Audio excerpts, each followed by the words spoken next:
ਆਪਣੇ ਫੂਲ ਸਾਹਿਬ ਦੇ ਜਿਹੜਾ ਅਥਰੂ ਗੈਸ ਦਾ ਜਿਹੜਾ ਗੋਲਾ ਉਹ ਵੱਜਾ ਹੈ, ਕਾਫੀ ਜ਼ੋਰ ਨਾਲ ਹਿੱਟ ਹੋਇਆ ਗੋਲਾ ਤੇ ਇਹਨਾਂ ਨੂੰ ਹੁਣ ਲੈ ਕੇ ਚੱਲੇ ਆ ਫੂਲ ਸਾਹਿਬ ਨੂੰ। ਕਾਫੀ ਸੱਟ ਵੱਜੀ ਆ। नमस्कार, आदाब, सत श्री अकाल, जय भीम, जोहार। मेरा नाम है नवीन कुमार। सिर्फ 24 घंटे का समय है मोदी सरकार के पास किसानों से टकराव रोकने के लिए। आपको पता ही होगा कि पंजाब के किसान संगठन अपनी मांगों को लेकर फरवरी से शंभू बॉर्डर पर मोर्चा लगाकर बैठे हैं। 6 दिसंबर को किसानों ने पैदल दिल्ली कूच का ऐलान किया था। हरियाणा पुलिस ने उन्हें आगे ही नहीं जाने दिया। इसके बाद किसानों ने 7 दिसंबर तक कूच डाल दिया। मतलब सरकार के पास 24 घंटे का समय है। किसानों ने सरकार को बातचीत का अल्टीमेटम दिया है, या तो वो कोई सहमति का रास्ता निकाल ले और नहीं तो किसानों के अगले कदम के ऐलान का इंतजार करें। किसान नेता सरवन सिंह पंधेर ने कहा कि जत्थेबंदियों के दरवाजे बातचीत के लिए खुले हैं, तय आपको करना है। अगर केंद्र सरकार बातचीत का न्योता देती है तो मांगों को हल करने की दिशा में कदम उठाया जा सकता है। पंधेर ने कहा कि 7 दिसंबर को पंजाब में भाजपा नेताओं का घेराव किया जाएगा और 8 दिसंबर को एक बार फिर किसान दिल्ली कूच के लिए निकलेंगे। कल का हमने केंद्र को समय दिया है और अपनी ओर से पीसफुल रखने के लिए हम सरकार के साथ टकराव नहीं चाहते हैं, इसलिए दोनों फोरमों ने उचित निर्णय लेके रखा भी हम टकराव अपनी ओर से नहीं चाहते हैं। तो इसलिए कल का कार्यक्रम परसों होगा।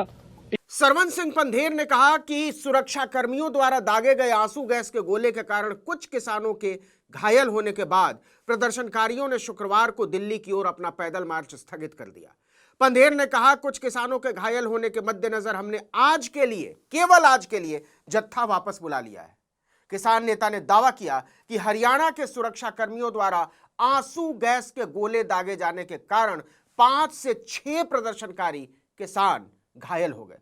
उन्होंने कहा कि किसान संगठनों के 2 मंच, संयुक्त किसान मोर्चा गैर राजनीतिक और किसान मजदूर मोर्चा, एक बैठक के बाद अगले कदम के बारे में फैसला करेंगे। ये कल का जत्था इसलिए रोका जा रहा है, अब ये कल का जत्था परसों जाएगा, ठीक है जी। ये क्यों परसों कर दिया गया?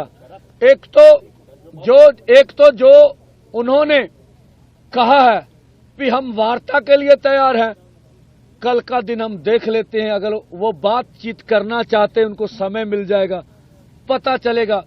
अब केंद्र ने वार्ता करनी है या नहीं करनी है, यह उनका अपना आजाद निर्णय होगा। हम चाहते वार्ता हो। दूसरा, जितने जख्मी हो गए हैं उनको हमने कवर कर लेना है। परसों 12 बजे 2 फोरमों ने जो निर्णय लिया है, 101 का जत्था इसी तरह से आगे बढ़ेगा।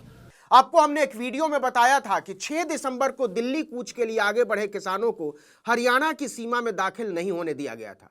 हरियाणा पंजाब के बॉर्डर शंभू में हरियाणा पुलिस और अर्धसैनिक बलों ने उन्हें आगे बढ़ने से रोक दिया। इससे पुलिस और किसानों में टकराव की स्थिति पैदा हुई, जो करीब 2.5 घंटे तक चली। इस टकराव में पुलिस को मिर्ची स्प्रे और आंसू गैस के गोले दागने पड़े। इसमें 15 किसान घायल हुए। 26 साल के किसान हरप्रीत सिंह की हालत अभी भी नाजुक है। हरियाणा पुलिस के 6 जवान भी घायल बताए जाते हैं। किसान लगातार एमएसपी की गारंटी की मांग पर अड़े हुए हैं। इसे लेकर संसद में भी जबरदस्त गहमागहमी है। किसानों को एमएसपी नहीं मिलने पर कांग्रेस सांसद दीपेंद्र हुड्डा ने संसद के बाहर नारेबाजी की और हर कीमत पर किसानों का साथ देने का वादा किया कांग्रेस पार्टी की ओर से। किसानों से किया वादा पूरा करो, पूरा करो, पूरा करो। जो हमारे देश के किसान थे जिन्होंने आंदोलन किया, और आंदोलन की समाप्ति के समय सरकार ने उनसे वायदा किया कि एमएसपी को कानूनी अमली जामा पहनाया जाएगा। बहुत लंबे समय तक किसान सरकार से उस वायदे को पूरा करने की इंतज़ार कर रहे थे, लेकिन आज बहुत लंबे पक्का मोर्चा लगाने के बाद दोबारा से दिल्ली की तरफ कूच करने का किसानों ने फैसला किया है, जो मैं समझता हूँ इस सरकार की वायदा खिलाफी का प्रतीक है। तो ये मामला लगातार बड़ा होता जा रहा है और सरकार दबाव में आती जा रही है। इसी बीच प्रदर्शनकारियों को लोकसभा में नेता प्रतिपक्ष राहुल गांधी का भी साथ मिल गया है। उन्होंने कहा कि किसानों को रोकने का प्रयास निंदनीय है, उनकी मांगों पर तत्काल अमल हो। राहुल गांधी ने कहा कि किसानों को दिल्ली आने से रोकने का प्रयास, उसकी जितनी निंदा की जाए उतनी कम है। सरकार को उनकी मांगों को गंभीरता से सुनकर उस पर अमल करना चाहिए। आपको बता दें कि पंजाब और हरियाणा सीमा के शंभू बॉर्डर से 101 किसानों के एक जत्थे ने 6 दिसंबर को दिल्ली के लिए पैदल मार्च शुरू किया, लेकिन उन्हें कुछ ही मीटर के बाद बहुस्तरीय अवरोध कई लेयर के लगाकर रोक दिया गया। राहुल गांधी ने एक्स पर पोस्ट किया, किसान सरकार के समक्ष अपनी मांगों को रखने और अपनी पीड़ा को व्यक्त करने के लिए दिल्ली आना चाहते हैं। उन पर आंसू गैस के गोले दागना और उन्हें तरह तरह से रोकने का प्रयास करना निंदनीय है।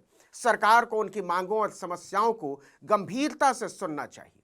लोकसभा में विपक्ष के नेता ने कहा कि अन्नदाताओं की तकलीफ का अंदाजा इसी बात से लगाया जा सकता है कि आज देश में हर घंटे एक किसान अपनी जान देने के लिए मजबूर हो रहा है। कांग्रेस के अध्यक्ष रह चुके राहुल गांधी ने दावा किया कि मोदी सरकार की ओर से घोर असंवेदनशीलता के कारण पहले किसान आंदोलन में 700 से ज्यादा किसानों की शहादत को देश नहीं भूला है। उन्होंने कहा, हम किसानों की पीड़ा को समझते हैं और उनकी मांगों का समर्थन करते हैं। एमएसपी की कानूनी गारंटी स्वामीनाथन आयोग की सिफारिशों के अनुसार खेती की व्यापक लागत का 1.5 गुना एमएसपी, कर्ज माफी समेत तमाम मांगों पर सरकार को तुरंत तत्काल अमल करना चाहिए।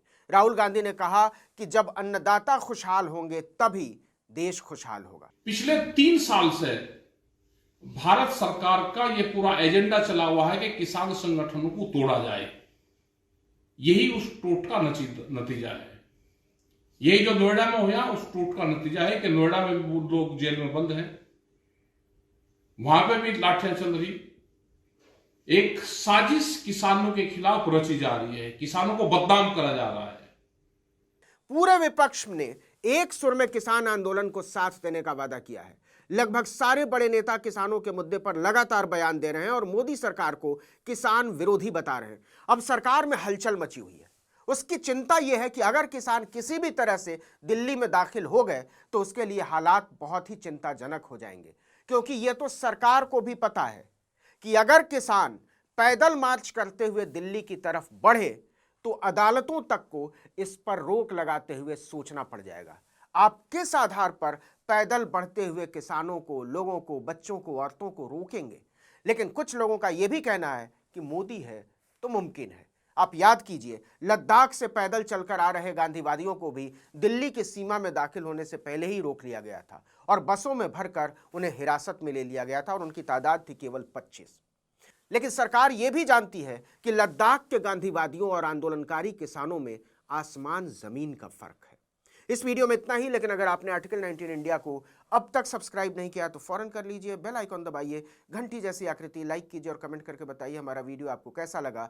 हमारा ट्विटर हैंडल है article19_India और मेरा ट्विटर हैंडल है नवीन जर्नलिस्ट। नमस्कार।